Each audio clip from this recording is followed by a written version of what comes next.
नीर सनातन सनातन विश्वधुरी उज्जैन सनातन। विश्वधुरी उज्जैन को बोलते हैं कि पूरे संसार का केंद्र है, विश्व की धुरी है। विश्वधुरी उज्जैन सनातन, काशी विश्वनाथ सनातन, 12 ज्योतिर्लिंग सनातन, पूरा भारत देश सनातन। विश्व बंधुत भाव सनातन, विश्व बंधुत भाव सनातन, विश्व गुरु प्रभाव सनातन। अभी भी प्रभाव भारत का कि ये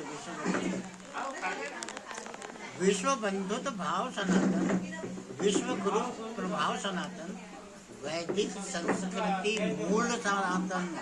वैदिक संस्कृति का जो मूल है, वैदिक संस्कृति मूल सनातन, विश्व मंगल का मूल सनातन।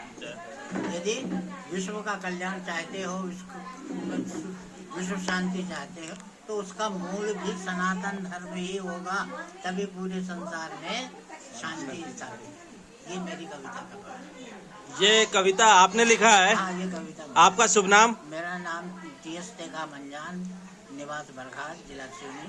और हमारा एक मंच है, जिला साहित्य मंच सिवनी, मैं उससे जुड़ा हुआ हूँ। आपकी कुछ कृतियाँ और है? हाँ, मेरी कृतियाँ हैं। कहाँ पर संरक्षित है वो? तो मेरी कृतियाँ, मैंने गोंडी साहित्य का लेखन किया है जी। और गोंडी साहित्य में आदिवासी समाज में जन्म से लेकर मृत्यु तक जो भी रीति रिवाज परंपराएं प्रथाएं हैं, वो किस प्रकार संपादित की जाती हैं और किस प्रकार वो संरक्षित हैं, उसका उल्लेख किया है। ये पहला भाग है।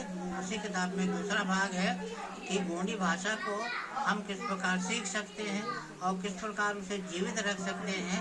इस विषय पर मैंने ग्रामर सहित, व्याकरण सहित ये किताब तैयार किया है, जो लगभग 400 पृष्ठों की किताब है। और यह किताब Raja Ram Mohan Roy library Calcutta, central library Delhi और भी बड़ी बड़ी लाइब्रेरी में मेरी किताबें उपलब्ध हैं। और इस किताब को इलाहाबाद यूनिवर्सिटी में एमए फाइनल चौथे सेमेस्टर में ऑप्शन मैंने वैकल्पिक विषय के रूप में अडॉप्ट किया। इसके अतिरिक्त मैंने गोंडी शब्दकोश भी लिखा है, जिसमें लगभग 3500 शब्दों का समावेश है। वो अंग्रेजी में है, हिंदी में है, गोंडी भाषा में है। उसके बाद वोकैबुलरी लिखा है, जिसमें लगभग 900 वाक्यों का समावेश है, जो कि विभिन्न स्थानों पर खेती किसानी, बस स्टैंड, सब्जी market, hotel, railway station, bus stand में लोग जाएंगे तो किस प्रकार गोंडी में बात करेंगे, तो वो भी 3 भाषाओं में लिखा है मैंने, अंग्रेजी, हिंदी और गोंडी। इसके अतिरिक्त मेरी एक कविता संग्रह है, अनजान की कविता, उसका भी संग्रह है। और एक और किताब लिखा है मैंने, जो पूरी गोंडी भाषा में है लेकिन लिपि देवनागरी है। उसका शीर्षक है गोंड और प्रधान आदि से अंत नहीं सॉरी मध्य प्रदेश तो कोयतोर अन्य ओरकना संस्कृति, माने मध्य प्रदेश के गोंड प्रधान और उनकी संस्कृति।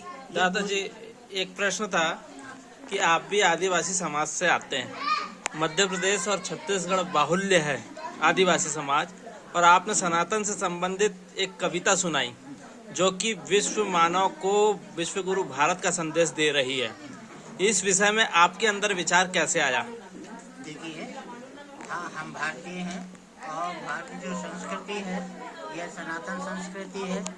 यहाँ का जो भारतीय धर्म है, ये विश्व गुरु का धर्म है। और इसी धर्म पर चलते हुए, सनातन धर्म पर चलते हुए, हम विश्व बंधुत्व और विश्व शांति कायम कर सकते। ये आपके अंदर भावना कब आई थी, ये मतलब कविताओं की रचना करने के लिए? वो भी आदिवासी समाज से, आप बड़े बुजुर्ग कहला रहे हैं। किस विभाग में थे आप? मैं शिक्षक था। अच्छा, शिक्षा विभाग में थे आप। बचपन से मैं संगीत से जुड़ा हुआ हूँ। रावण मंडियों वगैरह में बैठ के गीत लिखता था, गीत गाता था, हारमोनियम बजाता था, तबला बजाता था।